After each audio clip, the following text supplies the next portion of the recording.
Mesdames, Messieurs, bonjour. Merci de nous retrouver encore une fois sur les ondes de City FM 89.9 MHz et sur LCF, la chaîne du futur. Alors, est-ce à dire que Tok Tok s'achève ainsi? Moi, je saurais vous dire, parce que les gens me posent la question depuis plusieurs jours, depuis plusieurs heures, des appels de partout, le monde entier. Je vous comprends, mais cette réponse appartient à la HAC. La HAC dirigée par Pitan Tchala, le journaliste de formation, qui a aussi ses chaînes. Et c'est lui seul qui va décider si Tok Tok doit survivre ou pas. Tout dépend de lui. Il a le droit de vie et de mort sur tous les médias aujourd'hui au Togo. Donc c'est à lui de nous dire si Tok Tok vous suivra, oui ou non, dans les jours et mois, années à venir. Alors, on se retrouve comme d'habitude pour notre émission ce matin. On a en studio, sur ce plateau, deux confrères. Rodrigue Arrigo du Canal K, bonjour. Bonjour Junior, bonjour à toute l'équipe et bonjour à tous les Togolais qui nous suivent aujourd'hui. Et une fois encore, je ne vais pas dérober à la règle. Je voudrais envoyer toutes mes civilités à la famille Bodjona, commençant par le plus grand citoyen d'État, Pascal Akousoulelou Bodjona, et à sa femme Zaïna, sans oublier Junior et puis sa sœur. Je voudrais également dire au peuple togolais que celui qui reconnaît la vérité n'a pas peur de défendre cette vérité. Mais qu'on retienne une chose, dans cette vie, on ne fait jamais rien pour les autres, on fait tout pour soi et contre soi-même. Le tribunal de l'histoire attend tout le monde, y compris moi. Merci Rodrigue, bonjour Ibrahim Acha. Bonjour Junior, bonjour à tous ceux qui nous suivent en ce moment. Alors, tout à l'heure, dans la seconde partie, nous aurons comme invité Jimon Oreille, le parti du Front Patriotique pour la démocratique, donc avec Lyon. On va évoquer l'actualité de ces dernières heures chez nous ici au Togo et aussi en Afrique, voire dans le monde. Avant toute chose, voici la une des journaux.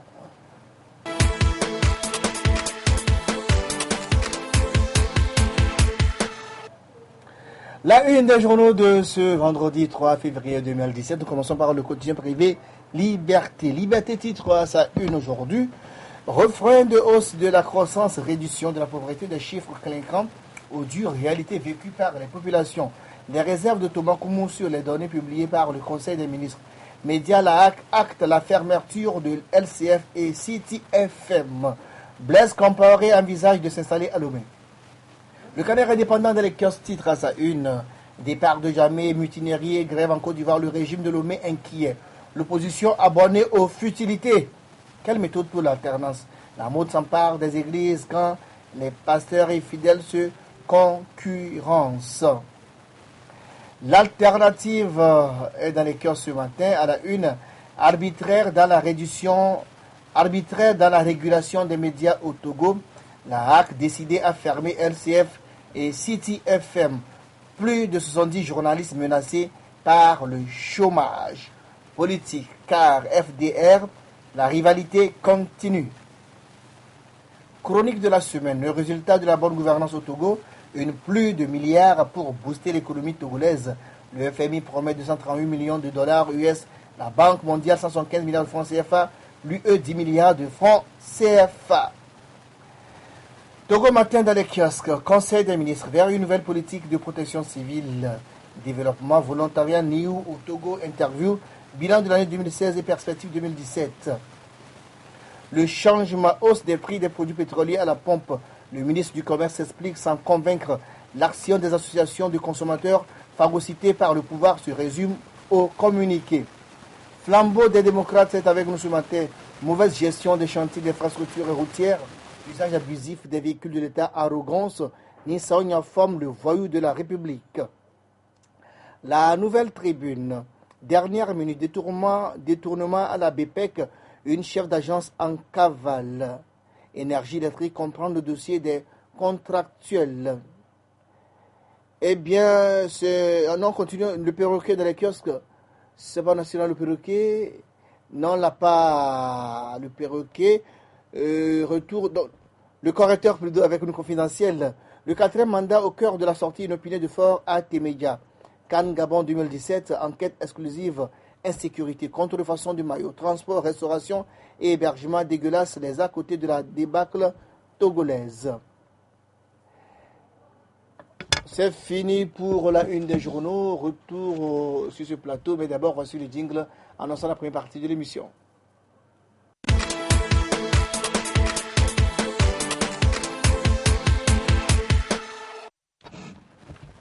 Retour sur le plateau avec Rodrigue Ayego du Canal K de Sud-Afrique et Ibrahim Achad est en nouveau. Pour une fois, on va parler de nous-mêmes. Nous sommes obligés de parler de nous-mêmes, puisque l'actualité nous y oblige. Et depuis le début de cette affaire, on n'a jamais voulu en parler. Personnellement, je n'ai jamais voulu programmer le sujet ici. Mais vu que le président de la RAC a voulu le code voile sur le sujet, et la presse en a parlé largement, nous sommes dans l'occasion d'en parler ce matin. C'est le dossier de régulation des médias. Ils sont, au début, c'était 15 médias qui devaient voir leur dossier se normaliser au niveau de la RAC. Le délai a été donné. Hier, la RAC a fait le point et ce fait qu'il y a 2 médias, surtout ceux qui appartiennent au groupe Sud Média, donc sont concernés par cette affaire LCF et City FM, sur lesquels vous suivez actuellement, seront fermés peut-être après le 5 février prochain. C'est ce que le président de la RAC a dit hier, en disant que lui ne retrouve aucune trace de LCF et City FM. La direction de ces 2 médias sur place a donc laissé entendre que tout était prêt, tout le dossier était là, était OK, tout était au niveau de la RAC, mais la RAC dit qu'il n'a aucune trace des dossiers de ces 2 organes. Je pense que je commence par qui? Rodrigue Ayego. Oui, merci. Donc, merci beaucoup, Junior. J'aimerais commencer par citer l'acte de naissance du Togo. Je veux parler de la constitution togolaise. Dans son article 130 qui définit les obligations ou le devoir de la haute autorité de l'audiovisuel et de la communication. Si vous permettez, je vais rapidement donner lecture à ceux qui nous suivent. Article 130. La haute autorité de l'audiovisuel et de la communication a pour mission de garantir et d'assurer la liberté et la promotion de la presse et des autres moyens de communication de masse. Je m'arrête là, l'alinéa 1. Ça, c'est la haute autorité de l'audiovisuel que les Togolais ont voulu créer à partir de cette constitution du 24 octobre 1992. Qui a été toilettée en 2002. Qui a été toilettée, mais je crois que ça reste toujours. Comme ça, oui. On ne l'a pas sodomisé. On n'a pas touché cette volonté manifeste du peuple togolais de voir une RAC faire la promotion. Et là, je me demande si en termes de promotion, est-ce à dire fermer? Pourquoi je me pose la question? Moi, je pense plutôt que le devoir de la RAC est de dire, par exemple, que la RTP menace de retirer, par exemple, la fréquence à un organe et que la RAC s'interpose pour dire non, moi, mon devoir, c'est de faire la promotion de la presse et donc je vais accompagner le processus, jouer la médiation. C'est ça le rôle que moi, je pense que la RAC devrait jouer. Mais aujourd'hui, est-ce qu'on doit dire que c'est la RAC qui veut fermer ou est-ce qu'on doit dire que c'est le président de la RAC qui est en train de prêcher pour la chapelle de quelqu'un? Puisque, quand on parlait hier de l'affaire de distribution de 400 000, ce qu'il a malheureusement reconnu et l'a clamé haut et fort, il dit, notamment si vous permettez, je vais le citer pour faire rapidement le lien, parce que certainement les gens se demandent où est-ce que Rodrigue veut en venir. Justement, je vais en venir. Rapidement, parce qu'Ibrahim doit parler aussi. Oui, il va parler, ne vous inquiétez pas du tout. Il dit, parlant des 400 000, j'ai dit à ceux qui ont voulu m'interroger que j'ai assumé ce rôle en toute conscience. On m'a demandé, c'est là où je voudrais que les gens prêtent attention, on m'a demandé de le faire. Ça voudra dire que le président d'une institution de la République roule sur les recommandations d'une tierce. C'est extrêmement dangereux. C'est scandaleux, c'est ahurissant. Et ça me ramène ici à dire que justement parlant de LCF et City FM, il est en train de dire, de faire ce qu'on lui a demandé de faire. Bon, jusqu'à présent, ce sont des suppositions. Bon, je suis dans mon analyse. Officiellement, il a dit qu'il respecte la loi. Je suis dans mon analyse. S'il respecte la loi, à ce que je sache, dans un pays, la loi la plus suprême, gardée dans un temple appelé cour constitutionnelle, c'est bien sûr la constitution d'une république. Et quand la Constitution, ici, donne les attributions de la RAC, et qu'aujourd'hui, vous avez comme l'impression qu'à chaque président qui vient à la RAC a une mission de fermer un organe.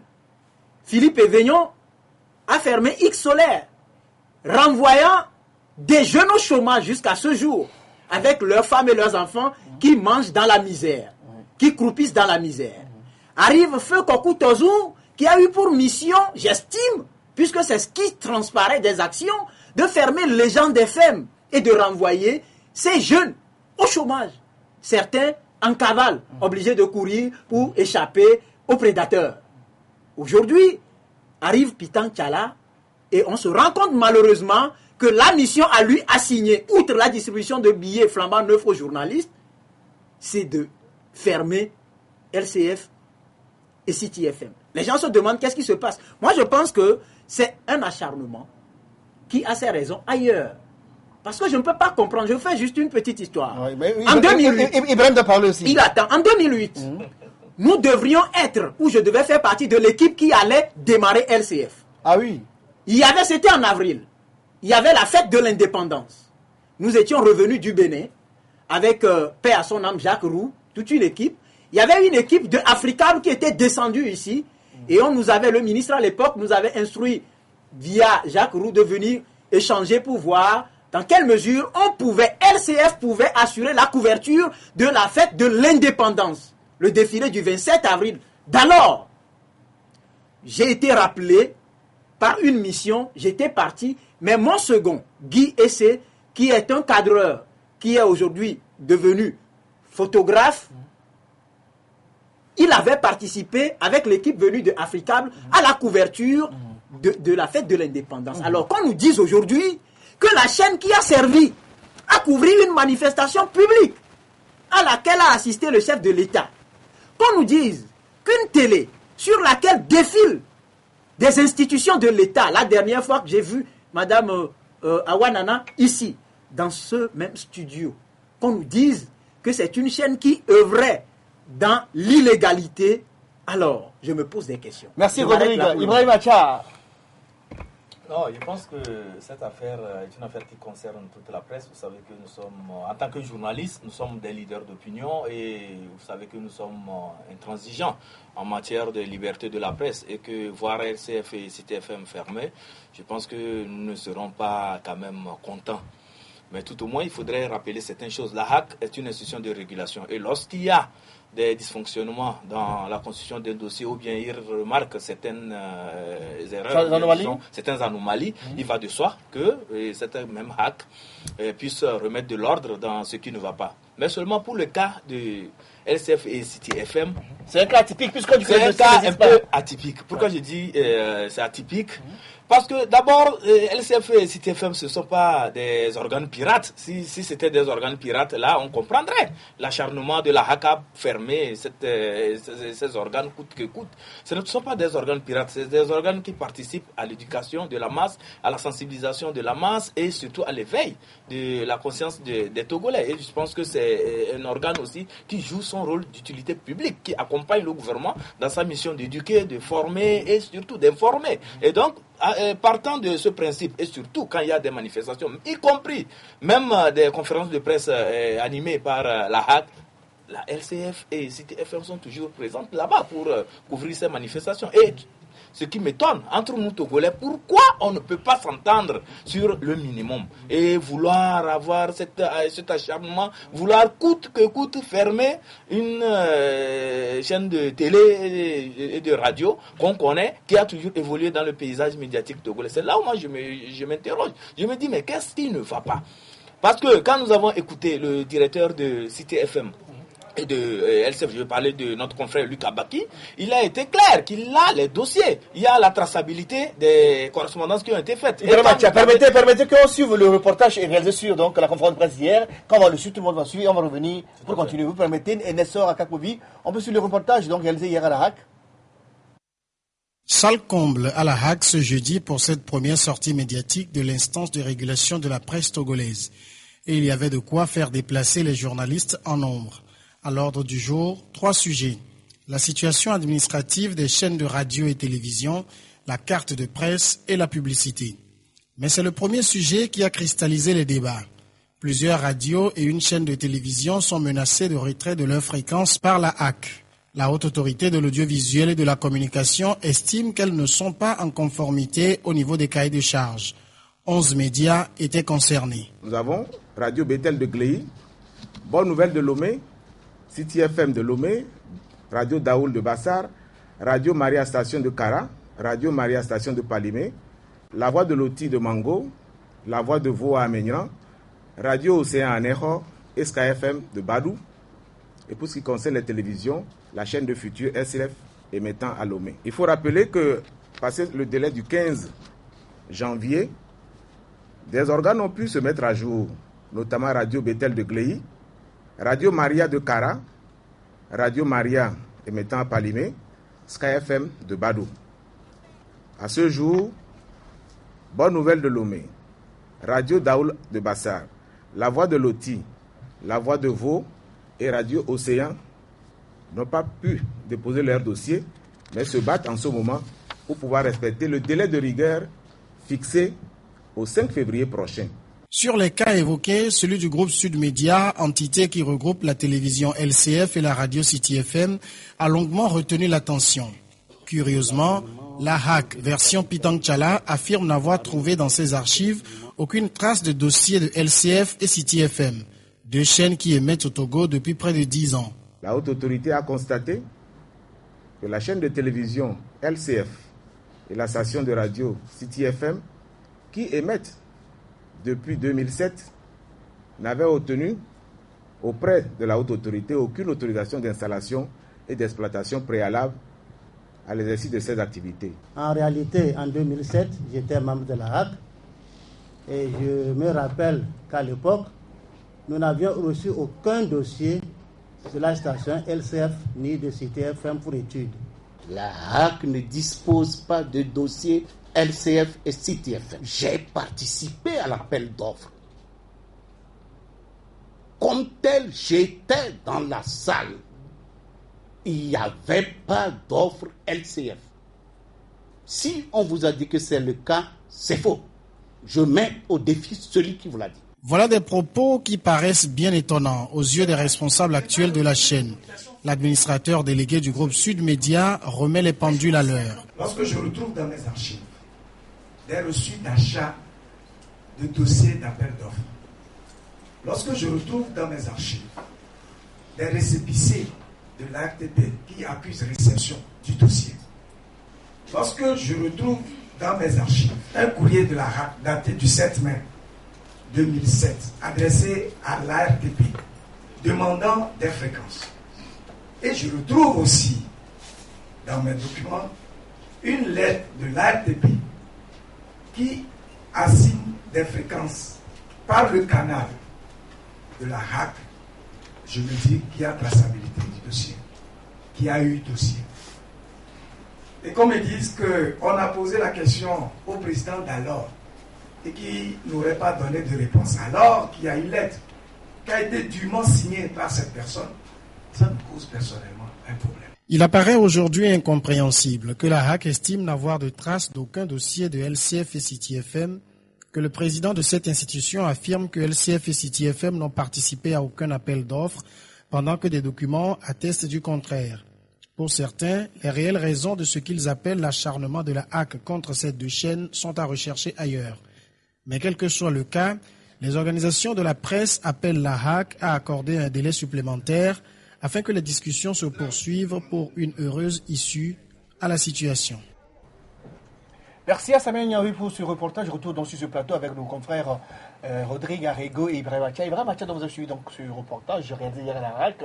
Alors, quel commentaire cela suscite à vous? Non, c'est ce que j'étais en train de développer. Je disais donc qu'il y a des documents qui attestent que LCF et City FM ont fourni des documents administratifs, les documents qu'il faut avant d'avoir l'antenne et les fréquences et les canaux. Voilà, les fréquences et les canaux pour pouvoir diffuser. Et à ce qu'ils sachent, on ne peut pas aussi, un organe aussi sérieux comme ça ne peut pas passer par des contorsions pour s'attribuer des fréquences et autres, parce que vous n'avez même pas cette possibilité. Il faut aller vers l'institution qui a, disons, cette prérogative de donner les fréquences et autres là. C'est là où vous êtes adressé, c'est la RTP. Aujourd'hui, selon les documents et le reçu même présenté par le directeur de LCF, M.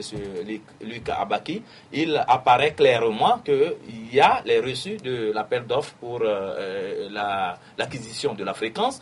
Il y a aussi des courriers adressés à la HAC qui prouvent que la chaîne LCF et City FM sont allés faire des formalités au niveau de la HAC. Si aujourd'hui la HAC trouve qu'il n'a pas qu'elle n'a pas à son niveau les documents de LCF et CTFM, il faut plutôt s'en prendre à elle-même, puisque le dysfonctionnement a été constaté à son niveau.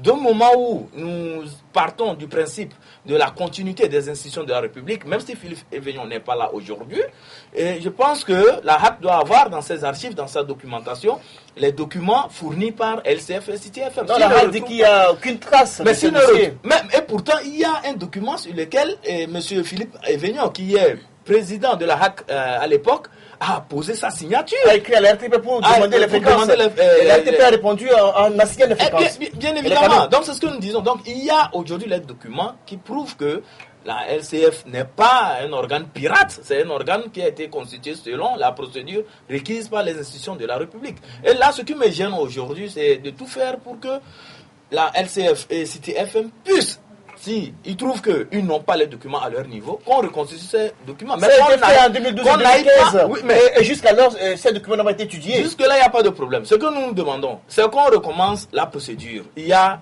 les documents, on peut faire les photocopies, on peut multiplier les dossiers et amener au niveau de la HAC. Mais au même moment que la HAC ne ferme pas les deux stations, la chaîne, veut retirer les ça ne se fait pas. Je pense que ça ne se fait pas. Ça ne se fait pas. Si cela doit se passer, je pense qu'il revenait plutôt à la RTP de constater qu'il y a eu une anomalie dans l'attribution de fréquences, ou bien des gens sont allés entre griffes détourner une fréquence et ils commencent par émettre illégalement. Depuis 10 ans. Depuis 10 ans. Ah oui, c'est ce que je dis. Mais si tel est le cas, que la RTP essaie de se prononcer sur ce dossier. Mais au niveau de la HAC, c'est de leur devoir de recadrer les choses. S'ils constatent qu'il y a pas des anomalies, il va de leur devoir quand même de recadrer les choses, mais seulement pas dans l'acharnement vraiment auquel nous assistons actuellement, où on voudrait coûte que coûte, même s'il y a les documents, même s'il y a la traçabilité des formalités faites par SF et CTFM, les gens voudraient coûte que coûte fermer ces deux stations. C'est là où nous posons la question. Qu'est-ce qui dérange ces gens-là? Qu'est-ce qu'ils ont contre ces deux organes de presse? Est-ce que les gens voudraient ne plus voir dans le paysage médiatique LCF et CTFM, ou bien ils ont d'autres mobiles? Dire, vous savez, nous sommes tous des humains, les gens ont des récriminations, les gens ont des comptes à régler, mais qu'on ne s'en sert pas, qu'on ne se sert pas plutôt des institutions de la République pour pouvoir régler des comptes. Si les gens ont des comptes, ils n'ont qu'à aller les régler dans la rue, qu'on ne vienne pas au niveau de la République transporter des querelles de la maison au niveau des institutions de la République. C'est là où nous disons que c'est pas bien, parce que nous sommes dans une République et la République démocratique du Togo ne voudrait pas que les gens fassent selon leurs humeurs, mais que les gens fassent selon les textes de la République. Rodrigue, je donnais ce exemple ce matin à ceux qui nous suivent, je leur disais, c'est comme si moi j'ai la nationalité aujourd'hui, et demain je vais au service de la nationalité pour qu'on me donne un duplicata, puisque je dis c'est comme ça se fait. Et une fois arrivé là-bas, on me dit, non, écoutez monsieur, on n'a pas vos dossiers. Bon, je dis, alors on fait quoi? Je vais ramener le dossier pour que vous me donnez le duplicata. On me dit, non, puisqu'on n'a pas vos dossiers, on vous retire la nationalité. Ce que vous avez, vous n'avez plus, donc ça veut dire que vous êtes apatride. Alors c'est comme ça que ça se passe? Vous savez, j'ai comme l'impression de devenir extraterrestre. Genre me retrouver sur une planète où il n'y a pas de droit ni loi. Je vais relever deux petites choses. Je suis communicateur, comme tous d'ailleurs, et par chance, le président de la HAC est communicateur. Ouais. Il est journaliste. Et il a exercé. À la télévision nationale. Il a été ministre de la communication. Pendant des années. Et aujourd'hui, il est le président de la haute autorité de l'audiovisuel de la communication. Quand on est à la tête d'une institution, on fait extrêmement attention à la prononciation de certains mots. Je vous dis, j'ai passé la nuit de 1h du matin à 5h à analyser les propos du président et j'ai relevé certaines choses que je me dois de partager avec vous. Rapidement. Quand le président citait LCF, il disait le groupe Sud LCF, machin. Là, vous lisez directement une volonté délibérée de règlement de compte.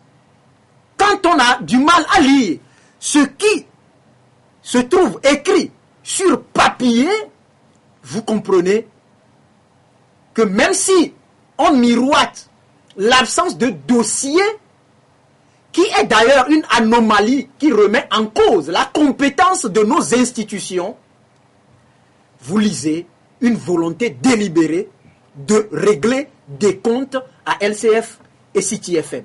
Parce qu'en aucun cas, la chaîne s'appelle LCS et la radio c'est City FM.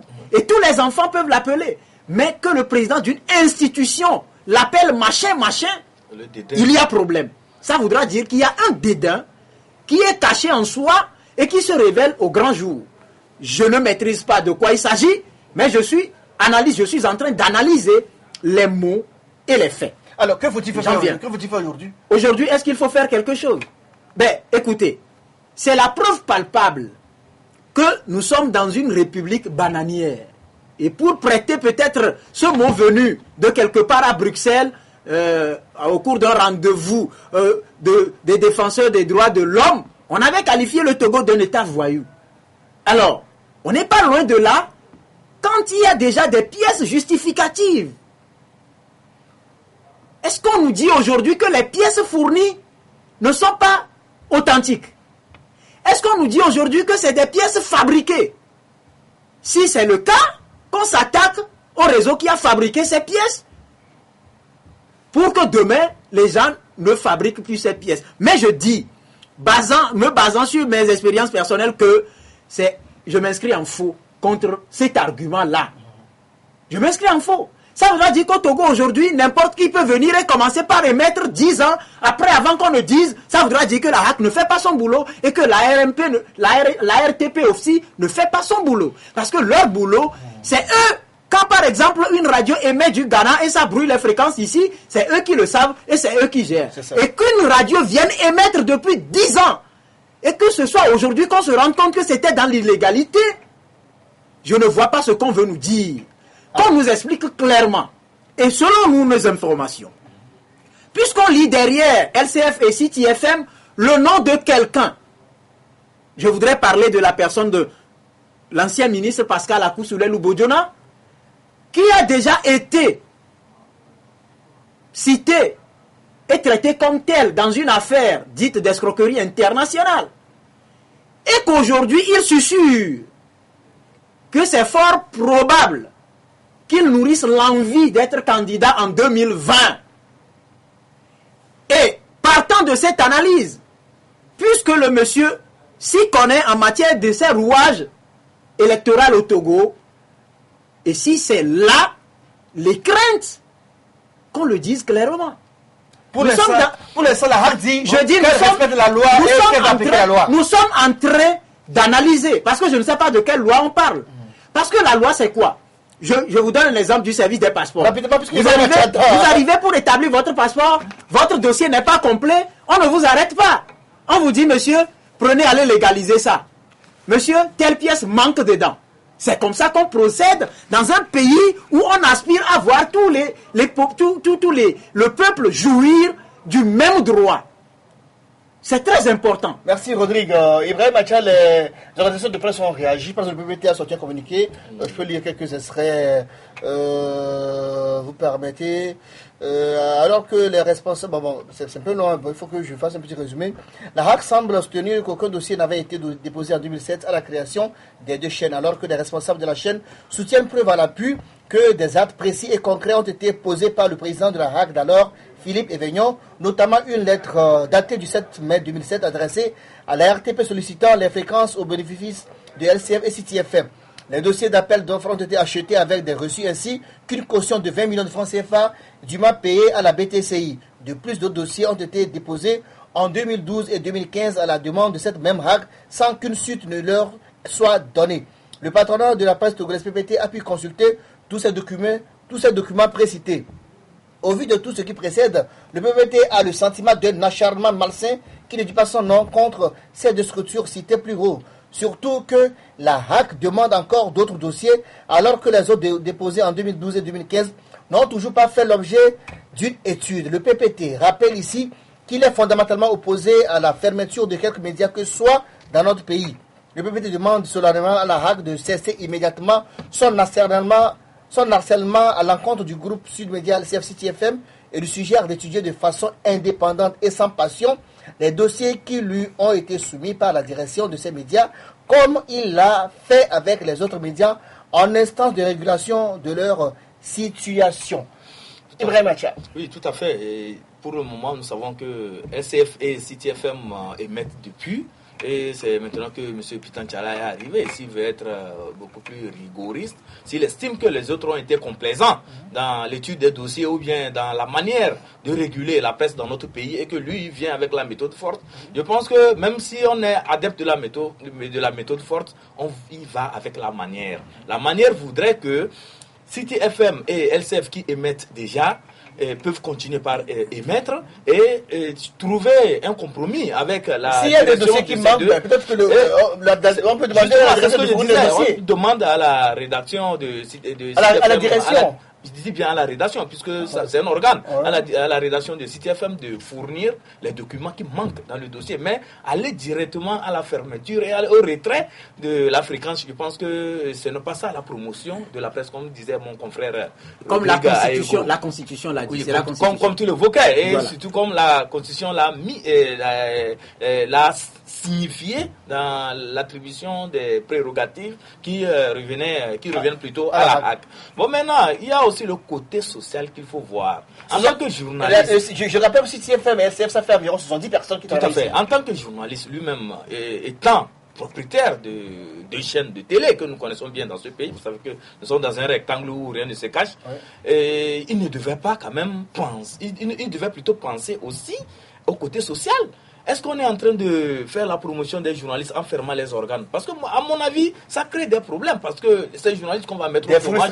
Des frustrations. Ces journalistes qu'on va mettre même au chômage, mais ils vont désapprendre. Et de deux, c'est des familles aussi qui vont supporter... Derrière les journalistes, il y a des centaines de personnes. Bien évidemment, il y a des centaines de personnes, sans oublier même la promotion même de la démocratie et surtout l'état de droit dans notre pays. Parce que ces journalistes, chaque jour que Dieu fait, tout ce que nous faisons, nos écrits, nos réflexions, nos débats, nos émissions, contribuent à l'enracinement de la démocratie dans notre pays. Si nous sommes dans un pays où nous voulons la promotion de la démocratie, il faudrait laisser la liberté d'expression évoluer, pas dans le désordre. Ici, il ne s'agit pas d'un désordre, mais on a remarqué plutôt un aspect beaucoup plus administratif de la chose. Et donc, si c'est un aspect administratif, je pense qu'on peut régler cela. Ça aurait été un aspect beaucoup plus professionnel. C'est là où on allait avoir des inquiétudes. Ici, on n'a pas dit LCF a failli, LCF a fait un reportage qui appelle à l'insurrection, ou bien à la haine, ou bien à chose. Jusque-là, il n'y a pas faute professionnelle, à mon avis. Il faudrait que la HAC voit le côté administratif, puisque c'est ça qu'il évoque, voit le côté administratif. S'il y a des pièces manquantes,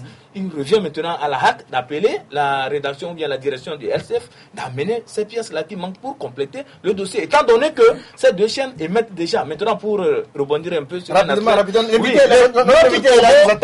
Togo dans lequel nous sommes, dont un citoyen Rodrigue, dont un citoyen Acha Ibrahim ici présent, n'est pas un État voyou. C'est pas moi qui l'ai dit. Parce que quand on qualifie notre pays d'État voyou, et la population et les dirigeants, nous sommes tous des voyous. Et sur ce plan, moi je dirais que nous ne sommes pas des voyous. Il y a un journal qui a titré un ministre voyou. S'il y a des individus qui s'illustrent négativement pour gâter, pour salir l'image de notre pays, il nous revient de les dénoncer. Mais pas prendre tout le Togo comme étant un État voyou. C'est une insulte à la mémoire de Sylvanus Olympio, ces vaillants combattants qui ont lutté pour l'indépendance de notre pays. C'est une insulte pour l'intelligentsia togolais dont nous faisons partie. Merci Ibrahim.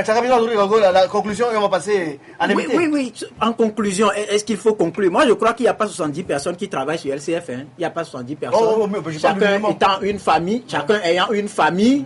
Et vous prenez aujourd'hui la famille qui s'agrandit avec nous, qui venons ici. Des cousins et tout. Je crois que l'aspect humanitaire de la chose, elle est très importante. Et je ne crois pas que le devoir d'un parent, c'est d'opprimer son enfant. Mais c'est plutôt, malgré les comportements de l'enfant, l'amener à entendre raison. C'est en cela que nous disons que l'important aujourd'hui, c'est de tout faire pour que, si tant est que réellement, ces dossiers-là ont marché depuis la HAC pour disparaître, qu'on puisse trouver les traces de ces rats qui ont bouffé ces dossiers. Et je vous rappelle, je m'inscris en faux contre ça. Il y a le confrère Idelphonse Akpaki de la Gazette du Golfe qui avait déposé son dossier à la HAC depuis des années. Un bon matin, on lui a donné un reçu, il a payé la quittance de 15 000, il a envoyé le dossier, jamais on l'a appelé pour lui dire « prends le récépissé ». Il attend, il va là, un beau jour, on lui dit « on ne retrouve plus tes dossiers ». Mais et c'est à la HAC que ça se passe. C'est à la HAC que ça se passe. Donc il y a un véritable problème là-bas. Soit votre tête plaît, votre dossier est là, votre tête ne plaît pas, mais on fait disparaître volontairement, délibérément votre dossier. C'est ce qui transparaît. Et récemment, on a demandé à Ildefonse de réintroduire, d'amener, de reconstituer le dossier, ce qu'il a fait. Et depuis lors jusqu'à présent, il ne cesse de relancer le président. Malheureusement, on ne l'appelle pas pour venir chercher le récépissé. Quand je fais rapidement le lien, je reviens pour dire que les raisons évoquées ne sont pas convaincantes. Il faut qu'on nous dise clairement les vrais sous-tendus de ce dossier et qu'on aille sur un terrain. L'autre côté, quand le président de la HAC nous dit la loi est là. C'est ça, non? Oui. Il faut l'appliquer. Mais c'est la loi qui interdit au président de la HAC, qui a pour le devoir de combattre la corruption des journalistes. C'est ça ce que la loi lui dit. Mais la loi ne lui dit pas d'aller distribuer de l'argent aux journalistes. Il dit qu'il a fait à la maison, il a fait à la maison. Qu'il le fasse. Si vous êtes un homme, si vous êtes un homme politique et vous êtes un homme public, vous êtes à la tête d'une institution, d'une république, je vous assure que vous n'avez plus cette histoire d'aller faire à la maison pour dire que ça n'implique rien. On lui a demandé un travail, il a dit, il a fait. Je vous dis, c'est ce que lui il dit. Mais si moi je m'en tiens au droit qu'il cite, ça ne l'autorise pas à poser cet acte. S'il le fait, et il pense que quelque part on peut avoir un recours au droit, et ailleurs on peut avoir recours aux humeurs, mais je dis, où sommes-nous? Merci Rodrigue. Alors il y a des questions qui viennent, et c'est la même question vient de façon répétitive, donc il faut que je la pose avant de recevoir l'invité, M. Dumont-Auré. Oui. Alors les gens me demandent, est-ce que la HAC a compétence à retirer les fréquences à un média? Je sais pas. On n'est pas juriste. Non, la HAC s'occupe de la régulation. Donc s'il y a une anomalie, puisque l'existence même légale d'un organe doit être approuvée par la HAC. Donc si la HAC constate qu'il y a quand même des anomalies dans la constitution des dossiers et que ne retrouve pas peut-être les pièces justificatives qui puissent l'amener à accorder l'existence légale à un organe, il revient à la HAC de saisir la RTP pour le cas de l'audiovisuel, de retirer la fréquence. Si c'est un organe de presse, de retirer le récépissé, puisque c'est ce qui se fait habituellement. Mais pour le cas d'espèce, il revient à la HAC maintenant. Pour le cas d'espèce, surtout concernant CTFM et LCF, la HAC devait plutôt voir le fonctionnement interne. Qu'est-ce qui amène à ce que les gens remarquent le plus souvent l'absence ou bien le manque de dossiers ou bien la perte de dossiers au niveau de son institution? Si c'est l'administration de la HAC même qui est défaillante, je pense que il leur revient maintenant de remettre un peu de l'ordre dans leur façon de travailler dans l'administration au niveau de la HAC. J'ai une réponse à la question. 30 secondes, vous savez, je crois que 30 secondes. Oui, Ibrahim a fait un peu d'acrobatie. La HAC n'a pas pour devoir de fermer les organes, ça c'est clair. Je vous explique. Avant qu'une radio ou une télé commence pas à diffuser ou émettre, c'est un processus. On lance l'appel d'offres. Vous gagnez et après, vous avez l'autorisation de la RTP parce que ça c'est entre la HAC et la RTP et vous avez la fréquence et le faisceau nécessaire pour travailler. Du moment où vous commencez par émettre, si vous n'avez pas passé par le circuit normal, c'est rapidement intercepté et ils n'ont même pas besoin de venir chez vous avant de couper, vous retirer ça. Ça c'est clair.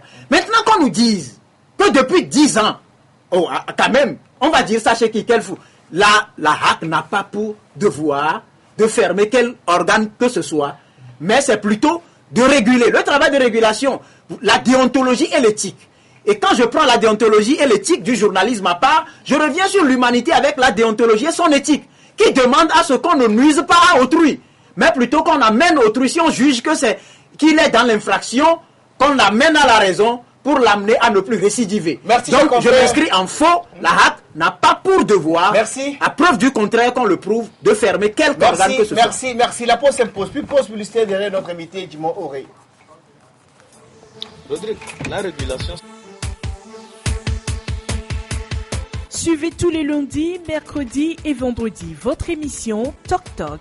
Toc Toc passe au crible les grands sujets de l'heure et développe des thématiques sur le plan social, politique, économique, sportif et culturel. En studio pour en débattre des journalistes et des experts. Rediffusion la nuit à 22h30.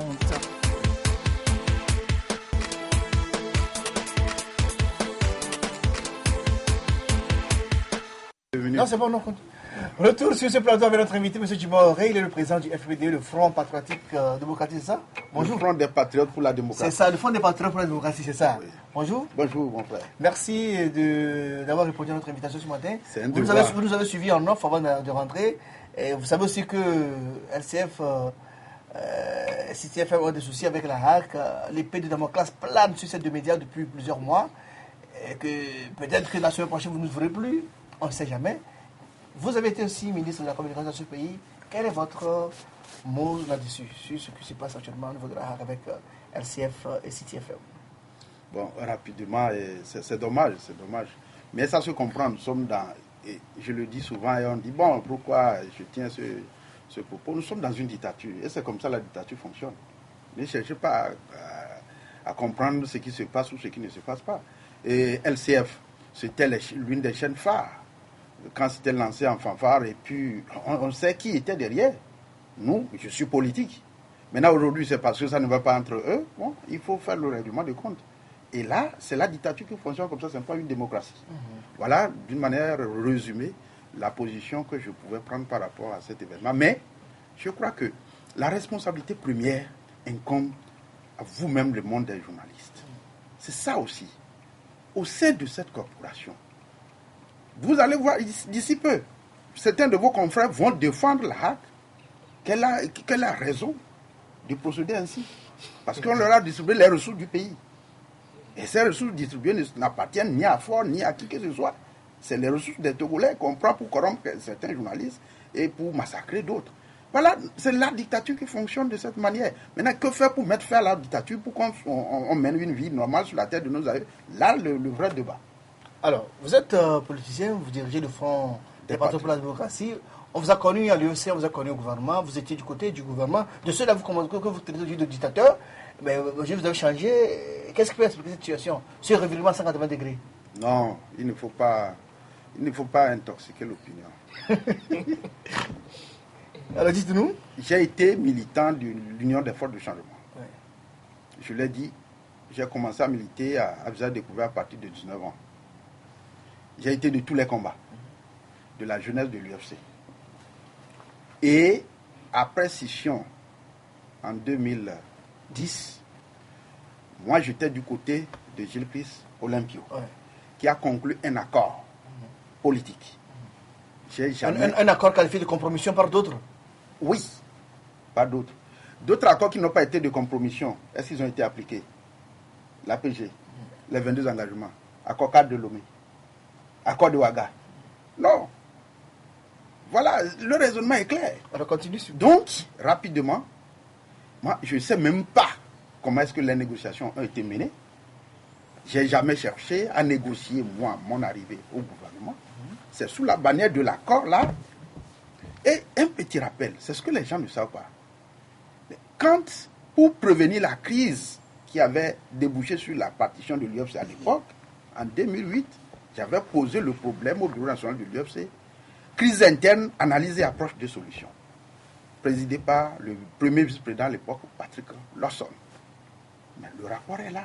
Ils n'ont pas voulu appliquer. Et quand la crise s'est éclatée, j'étais avec le premier vice-président Patrick Lawson. Nous étions des centristes à l'époque.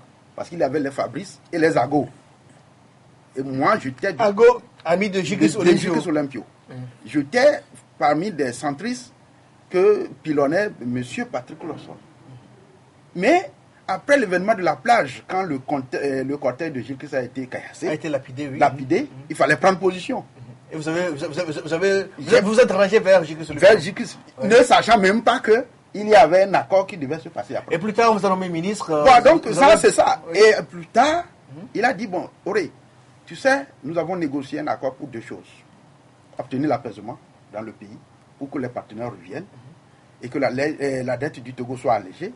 Et deux, négocier l'alternance politique pacifique pour 2015. Mais non, vous avez précisé, voilà. Les réformes politiques, c'est bien précisé. Hein? Bien, je dis... Au bout de 6 mois, c'est ce qui est officiel. Je parle, il n'y a personne pour me confondre sur ce dossier. Je vous dis, personne. Donc, que ce soit au sein de votre monde, les journalistes, ou bien de que ce soit, personne pour me confondre. Alors, j'ai dit, moi, j'ai suivi Gilles Christ, ce n'est pas parce qu'il y avait un accord. j'ai pris position, suite à l'événement de la plage. Et puis après, il nous présente un accord. Où il dit, pour gérer cet accord, je t'envoie au ministère de la Communication. Tu es jeune, tu as des épaules larges pour supporter les attaques. Voilà comment il a blagué. Et puis je dis, ok, si telle est la volonté du parti, j'y vais. C'est tout. Et quand j'ai constaté que ça n'allait pas, je lui ai posé des problèmes clairs, des questions claires, et il m'a dit non, il ne faut pas claquer la porte avant les législatives. De 2013. Ce qui devait se dérouler en 2012. Et après les législatives, on tirera les leçons qui s'imposent. Après les législatives, il voudrait qu'on fonce comme ça. J'ai dit non, on ne peut plus continuer comme ça. Si on ne peut pas revoir l'accord, ça ne vaut pas la peine. Alors que reprochez-vous à l'accord? Alors que reprochez-vous à l'accord? Non, c'est très clair. Quand Faure a constaté que il a utilisé cet accord comme un trophée pour rassurer les partenaires, ils sont revenus. Même l'Allemagne, qui était la puissance la plus radicale par rapport au Togo, est revenue en novembre 2011. Et l'allègement de la dette togolaise, c'était déjà en novembre 2010, qui lui permettait d'engager le Togo dans la voie de développement. Mais il a foulé au pied le second aspect, l'aspect politique même de l'accord. Les réformes. Et donc c'est là où j'ai dit, il a enfariné Gilles Christ-Olympio, qui m'a répondu que lui, il est allé trop loin avec foi, il ne pouvait plus faire demi-tour. Mais donc, disent que c'est parce qu'on n'a pas voulu vous reconduire. Non. Est-ce que vous savez les dessous de ce problème? Malheureusement, on n'a pas assez de temps pour parler ici. Parce que on va revenir à l'actualité. J'étais l'un des 7 ministres le plus percutant au gouvernement qui ne laissait pas de temps à ce régime par rapport à l'accord qu'on avait signé. Moi, je croyais qu'on avait un accord auquel il fallait s'en tenir. Je ne savais pas qu'il avait des dessous qui n'étaient pas révélés au grand jour. Et donc, je dis, sur ce plan, Faure ne peut pas me confondre. Gilles-Christ ne peut pas me confondre. Ils savent ce que j'ai eu à jouer comme rôle de bonne foi. Auré n'a jamais été corrompu. J'ai jamais tenté de corrompre aussi. Quand j'étais ministre de la Communication. Mais des deux côtés, on tirait sur moi. J'ai jamais cherché. Les journalistes vous ont aussi accusé d'avoir fait basculer l'aide. Voilà. Malheureusement, on a passé le temps. Tout cela, c'était des montages. C'est ça qui se passe contre LCF aujourd'hui. Bon, on va évoluer. Maintenant, vous avez votre parti. Si on veut vous liquider, on cherche des arguments pour... on dit, tous les coups sont bons, mais dans une dictature, c'est malheureux. Alors aujourd'hui, dans les confrères, des questions, moi je suis capable de la parole. Ibrahim Rodrigue. Oui, monsieur le ministre, nous avons connu votre parcours comme un militant de premières heures au niveau de l'UFC. Aujourd'hui, vous n'êtes plus à l'UFC, vous avez créé votre formation politique. Quel est vos rapports avec Gilles Christ-Olympio que vous estimez à l'époque? Bon, je l'ai beaucoup estimé. Vous savez, rapidement, la lutte que nous avions menée ensemble avec les aînés, c'était des circonstances qui les avaient positionnés. D'abord, pour Gilles Christ particulièrement, c'est l'aura de son papa. Sylvanus Olympio. Je le répète, mon père m'avait dit, dans les années 91, je te vois futur politique, mais attends que le fils de Sylvanus crée son parti. Parce qu'il se pourrait qu'il soit comme son père. Voilà les consignes directes que mon papa m'a dit. Son père était un modèle. Voilà. Et donc c'est pourquoi j'ai attendu. 92, quand j'ai entendu le nom de UFC, Gilles Christ-Olympio, j'ai dit bravo. Et on s'est engagé jusqu'à ce qu'on ne connaisse le résultat qui est devant nous. Alors, c'est du passé. Maintenant, créer le RPD en 2014 avec mes camarades et dire que Timesek Beya, il y a plein, et dire que rapport avec Gilles Christ, non, on n'en a pas besoin. Gilles Christ, c'est du passé. Il faut que la génération présente, ce n'est même pas Gilles Christ seulement. Agoïbo, c'est du passé. Ninevi, c'est du passé. Mais il a fait ça depuis. Non, tous travaillent pour le régime. Tous sont devenus des conseillers pour le régime. Non. Tous les aînés. Ce sont des arguments. Tous les aînés. Je vous dis. Monsieur Auré, ils sont devenus des conseillers. Monsieur Auré, ce sont des accusations graves. Qui peut me contredire? Nous sommes en direct ici. Nous sommes en direct, j'assume mon propos. Vous dites que... Ils sont tous des conseillers. Qui est qui? Pour Faure. Écoutez, j'assume mon propos. Et donc, 25 années après la lutte, et ça n'aboutit pas, il faut que ces aînés puissent céder la place et qu'il y ait émergence de nouvelles têtes pour continuer le combat jusqu'à ce qu'on ait la démocratie vraie sur la tête de nos aïeux. On ne peut pas continuer sous la bannière, sous leur ombre. Prenez Étienne Tshisekedi de la RDC. Il n'est plus. Oui, il a de cela 48 ou 72 heures, paix à son âme. Oui. Voilà quelqu'un qui a combattu jusqu'à la fin. Pourquoi ici? Quel aîné vous nous donnez comme modèle? Donnez-moi le nom de parmi les aînés qui ont eu à incarner la lutte populaire. Qui donne l'exemple à suivre? Tous, à un moment donné, ils ont compris que c'est l'intérêt partisan et personnel particulier qu'il fallait chercher, et c'est tout. Bon, alors, par contre, certains qui n'ont pas eu à jouer de rôle prépondérant, d'envergure, de mobilisation, je peux citer l'aîné Claude Améganvi. Des gens comme ça, honnêtes, eux, ils sont brimés, et puis on les laisse comme ça dans l'oubliette. Il y a des noms. J'ai beaucoup d'admiration pour le professeur Togoata. J'ai beaucoup d'admiration pour le ministre Victor Alupi. Oui. Voilà ce que moi je considère aujourd'hui comme des gardiens de temple. Comme des références. Des références. Mais les autres qui ont fini par négocier pour leur intérêt partisan, personnel et particulier, quel rapport encore avec eux? Donc vous pensez que j'ai cru sur lui plus Donc vous estimez que vous n'aurez plus des actions concertées, puisque Jésus-Christ aussi se réclame de l'opposition, vous réclamez de l'opposition, il n'y aura pas de convergence de vision et d'approche pour pouvoir aller vers les réformes? Vous n'allez jamais vous retrouver ou bien comment? Pour que la démocratie puisse s'installer au Togo, en lieu et place de la dictature d'Enyasingbe, ce ne sont plus ces aînés. Leur page est tournée. Et maintenant, qui peut incarner maintenant la lutte, qui peut prendre le devant pour que l'alternance ou bien le changement et la démocratie arrive? Voilà, c'est vraiment, il faut du courage. Il faut l'audace. Et c'est ce que nous faisons. Et ça voudrait dire quoi? C'est ça qui nous expose à tous les risques. Pensez-vous que vous inquiétez le pouvoir en place? Mais, bien sûr. En quel sens? Fort même c'est. En quoi je l'inquiète? Vous insinuez que vous êtes le nouveau Messie de l'aboutissement de la lutte au Togo? Non, moi, je n'ai jamais même accepté cette formule de Messie. L'homme providentiel. Non. Il faut que chacun apporte sa contribution. Et nous estimons que nous jouons notre partition. Ça peut prendre le temps que ça prendra, mais nous jouons notre partition et nous invitons, même vous aussi. C'est pourquoi le monde des médias, nous sommes de la même tranche d'âge. Ne vous comportez pas comme les aînés. Ayez le courage de supporter, d'être endurant face à la misère que le régime nous impose. Et comme cela, on finira par venir à bout du système. Mais si on s'apitoie, si du coup on fait des comparaisons, je vais avoir une grosse villa, je vais avoir une grosse voiture, c'est qu'on sort. On prend les ressources du pays, on te donne une partie et tu es calme. Pire encore, tu seras l'avocat du diable. Ce n'est pas ça que nous voulons pour l'aboutissement de la lutte. Que voulez-vous alors? Nous, ce que nous voulons, c'est le courage de dire la vérité dans un monde de mensonges. Voilà la ligne politique du FPD. Que faites-vous aujourd'hui pour que les réformes pour lesquelles l'UFC s'était engagé avec le RPT en 2010 soient aujourd'hui matérialisées? Au niveau du FPD, on vous a attendu à plusieurs reprises, vous parlez de transition et autres. Les gens pensent que c'est de l'utopie. Que proposez-vous concrètement aujourd'hui, M. Auré? C'est ceux-là qui ne veulent pas réfléchir, qui se refusent de réfléchir, qui disent des choses comme cela. Vous croyez qu'aujourd'hui, pour régler le problème politique de notre pays, c'est quelques articles de la Constitution toilettée? Il faut des réformes en profondeur, d'une manière globale. Et c'est ce que demande le chef de l'État? Non. C'est ce qu'il a proposé, c'est ce qu'il a toujours prôné. Non. C'est de l'hypocrisie politique. Voilà. S'il faut qualifier l'attitude du chef de l'État, c'est l'hypocrisie politique. Doublé de l'esclavage politique. Voilà. C'est des mots que je pèse très bien avant de les prononcer.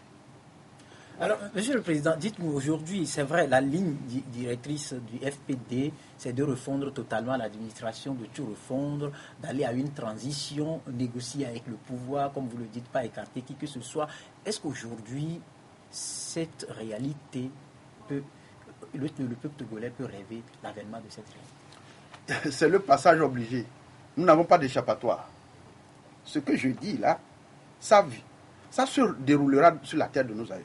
Comment voulez-vous faire une démocratie, une alternance, sans réformer l'armée et les services de maintien d'ordre? Comment voulez-vous asseoir une alternance sans réformer l'administration que nous avons là? Comment voulez-vous asseoir une alternance sans régler les problèmes liés au foncier? Mais ça, c'est des problèmes réels qu'il faut régler ensemble. Mais ça relève d'une gageure. Comment vous l'expliquez?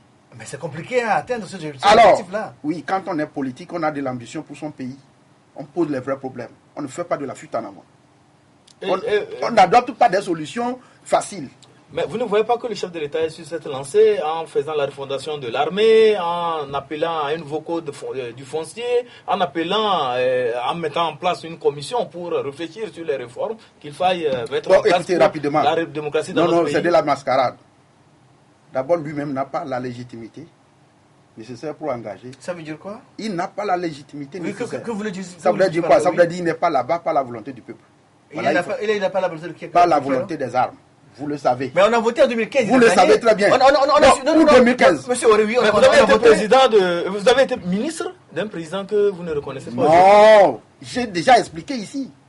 C'est sous la bannière d'un accord. Tout comme l'APG avait amené. Mais est-ce que c'est l'accord qu'il a amené au pouvoir? C'est l'accord qu'il a légitimé? C'est l'accord qu'il a légitimé. 2005. Il est arrivé comment? Et qu'est-ce qu'il a légitimé? C'est l'APG. 2010, qu'est-ce qu'il a légitimé? C'est l'accord RPT-UFC. Donc ça veut dire qu'il est devenu légitime alors? Non!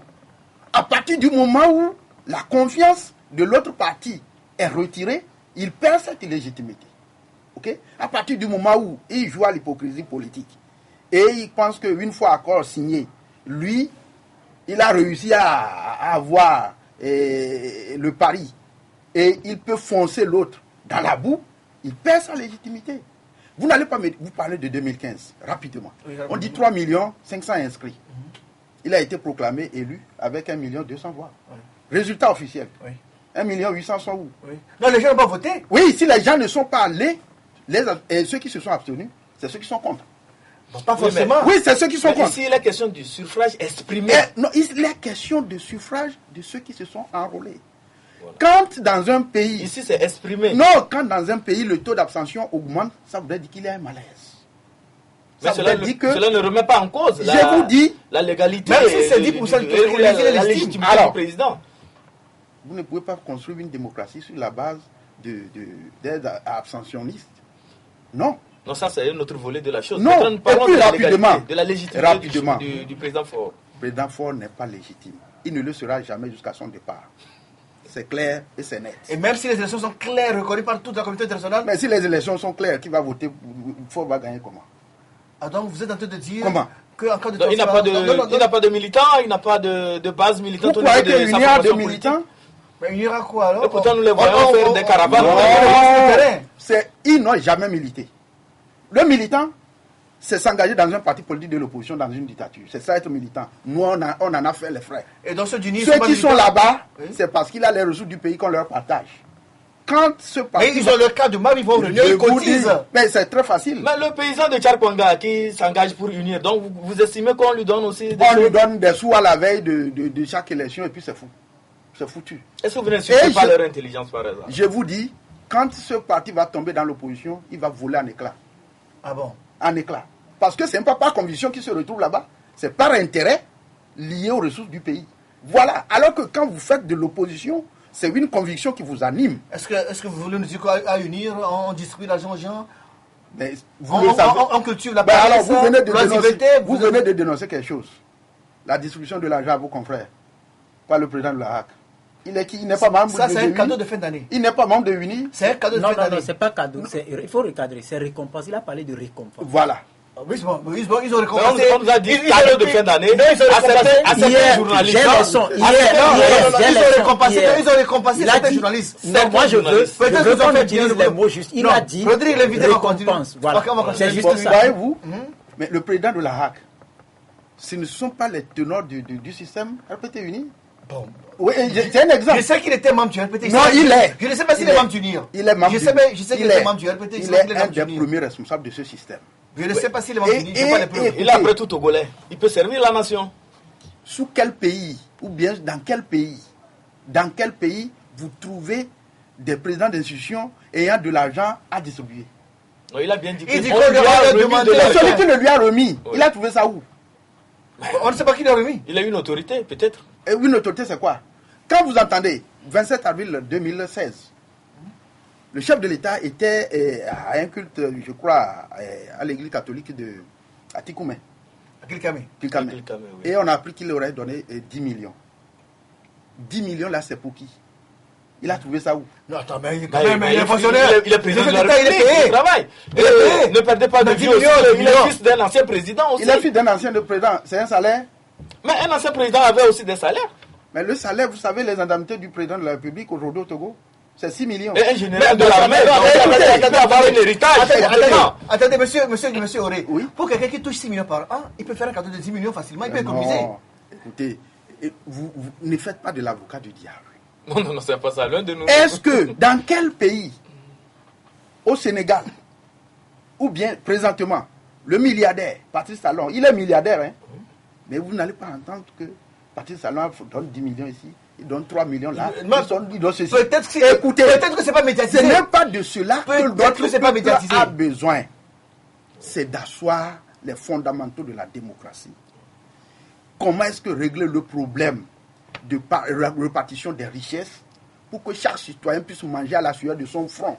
Ce n'est pas d'être là qu'on dise que le chef de l'État a fait don de ceci. Ça là, c'est une époque révolue. Et c'est comme ça fonctionne le totalitarisme.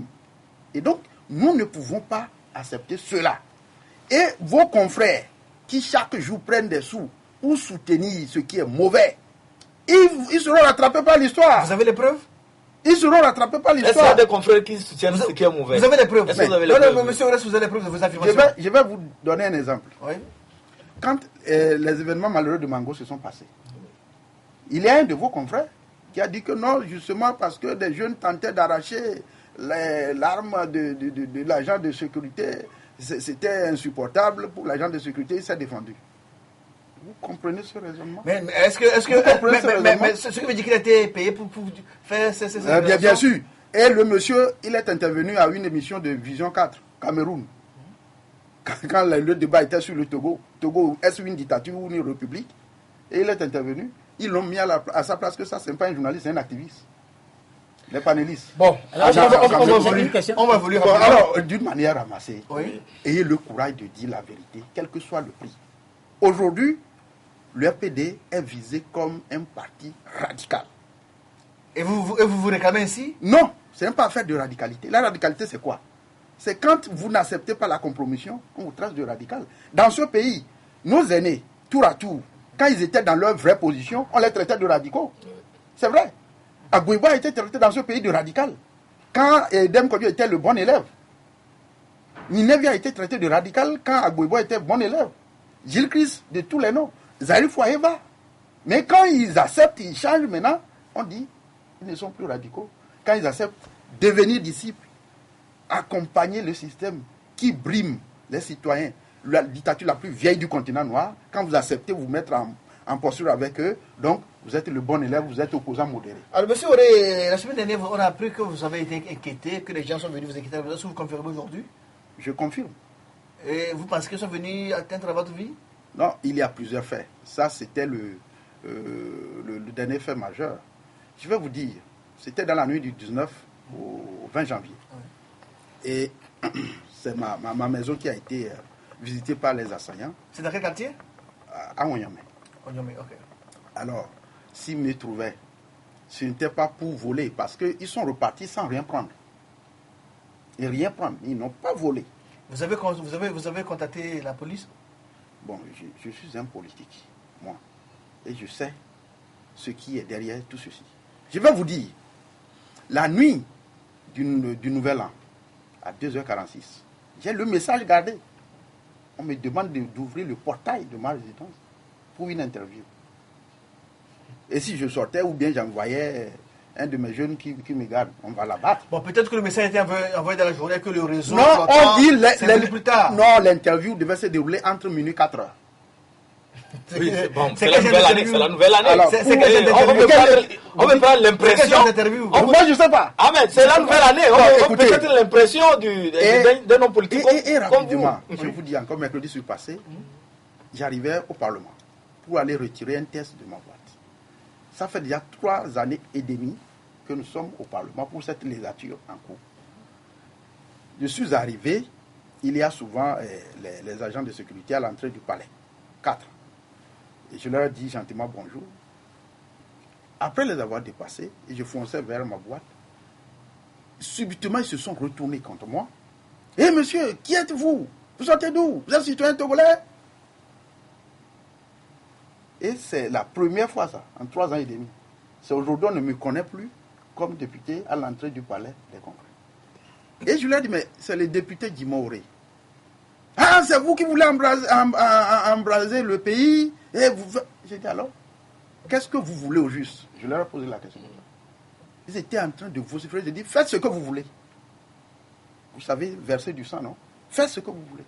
Au sein du palais. Mercredi se passé. Et j'ai rencontré le président de l'Assemblée nationale. Vous êtes plein chez lui?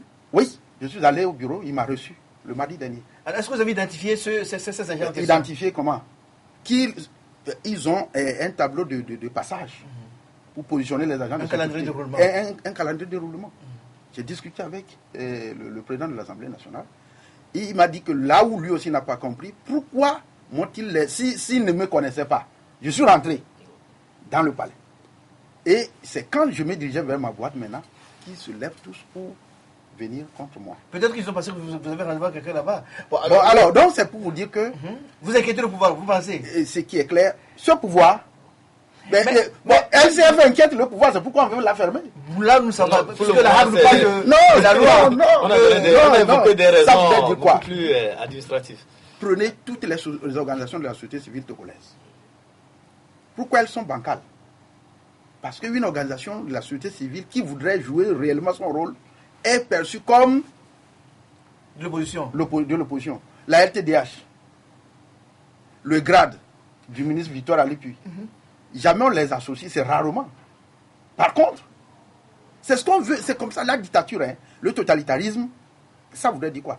Contrôler tout, même dans les détails près. Donc, tant s'il y a un parti politique, quelle que soit sa taille, et il n'arrive pas à le contrôler, là ça inquiète. Et parce que le FPE d'aujourd'hui, on peut dire que se limite à l'Est mono. En quoi ça peut vraiment inquiéter le pouvoir au point de vouloir vous le miner? Mais c'est largement suffisant. C'est largement suffisant. Vous ne couvrez qu'une partie de l'Est mono. C'est largement suffisant. Et je vous dis ce qui se passe aujourd'hui. L'acharnement du préfet Bitenoui contre ma population à l'heure actuelle. Qu'est-ce qu'il fait à vos frères et sœurs de Moretan et autres? Plein. Il y en a, voilà, vous savez très bien la zone, merci beaucoup. Il a convoqué le chef canton de ma zone. Vous imaginez? Et en réunion au niveau du bureau de la préfecture, il dit, monsieur le chef canton de Kamina, je vous demande 2 choses. 1. Interdisez à votre fils son entrée au village, si vous pouvez le faire. 2. Pourquoi vous ne voulez pas travailler avec nous, avec UNI, c'est clair. Si vous n'avez... Le préfet a dit cela. Pourquoi vous ne voulez pas travailler avec UNI? Il a dit ça? Il a dit ça. Et le rapport est là. Il ne peut pas démentir. Il ne peut pas. Mais est-ce que vous avez des preuves, vous autres, à votre niveau? Si on demande les preuves, vous allez les prouver? Nous avons les preuves. Okay, j'en ai discuté avec le ministre de l'administration territoriale. Je ne parle pas... Moi, vous savez, Djimoré ne sort pas des propos comme ça. C'est pourquoi je dis, personne ne peut me confondre sur mes positions. Et le chef canton lui a dit, si c'est ça, moi je ne peux pas empêcher mon fils de rentrer dans son village. Je suis chef pour tout le monde, pour tous les partis politiques. Maintenant qu'on me demande de m'engager pour un parti politique, sinon, quelle serait la conséquence? Et le préfet lui dit, la conséquence c'est qu'on vous interdit d'exercer votre prérogative de chef canton. Donc on veut le retirer le titre de chef voilà. canton? Le décret? Le décret. Oui, c'est ça? 2. Un chef de village meurt à Loko en juillet dernier et ils ont fait venir 2 de ses enfants ici à Lomé pour leur dire votre papa a été nationaliste jusqu'à la fin. Si vous ne vous convertissez pas, vous ne pouvez pas succéder à votre papa. Et comme c'est de la blague, les gars ont dit non, ils sont dans leur position. On les jette en prison. On les jette en prison comment? À la gendarmerie de Lavagnon, 5 jours, au-delà même du délai prescrit. Et c'est Amnesty International et une autre organisation togolaise, je ne voudrais pas donner son nom. C'est les 2 qui sont intervenus. Et comment est-ce qu'ils ont été libérés? C'est le commandant de région, à partir d'Atapamé ici, qui est allé les libérer à l'insu du préfet parce que le préfet ne voulait pas s'exécuter. Il se passe des choses suffisamment grave que mon parti politique, le FPD, aujourd'hui est visé. Il a un vaste complot. On dit il faut l'étouffer, Djimoré là, il faut l'étouffer, il embête, il faut le faire ceci. Mais ce n'est pas ça la solution. Ils ont cru que, comme ils ont réussi à emballer tous les aînés dans une mauvaise direction, parce qu'eux aussi, ils n'ont pas l'âge, donc, toute nouvelle tête qui émerge politiquement parlant, si on n'arrive pas à le contrôler, il faut le mettre en exil ou il faut l'éliminer carrément. Voilà notre situation. Merci, M. Djimoré. Bon, aujourd'hui, on a vraiment débordé, on a beaucoup pris le temps sur l'émission, une émission qui doit démarrer demain sur City FM. On va devoir arrêter ici, mais on me laisse le mot de fin, on me laisse le conseil de clôturer l'émission. Merci beaucoup, merci pour cette opportunité. Et l'UFPD passe à travers la chaîne LCF pour dire encore un message à l'endroit du peuple togolais. Le courage, rien que le courage. Rien que le courage pour sortir notre pays de la situation de pays antidémocratique. Et à travers vous, les organes des médias, vous, les membres le corps professionnel des médias, ayez le courage d'être sur votre position. Ne tremblez pas. LCF, vous avez à défendre LCF et toute autre chaîne contre l'arbitraire. Courage, et puis nous allons délivrer notre pays. Je vous remercie. Mesdames, Messieurs, un mot rapide, Rodrigue. Oui, je voudrais citer le ministre Djimoré, parce que les gens pensent que nous sommes fous. Nous avons l'audace de dire la vérité dans un monde plein de mensonges. Et j'aimerais également citer Sira Domayapor pour dire, sachez que si fou vous me prîtes, cette folie ne peut être de base commune. Mais si fou aliéné vous me prîtes, ce me semble honneur fait à ma résidence de fou pensant. Merci, mesdames, messieurs. Merci de nous avoir suivis ce jour du vendredi 3 février 2017. On ne sait pas si on sera là la semaine prochaine. Tout dépendra de la RAC. Merci à Ibrahim Atia, merci à M. Djimoré, le président du FPD. Mesdames, messieurs, bon week-end à vous tous. Que Dieu vous bénisse abondamment.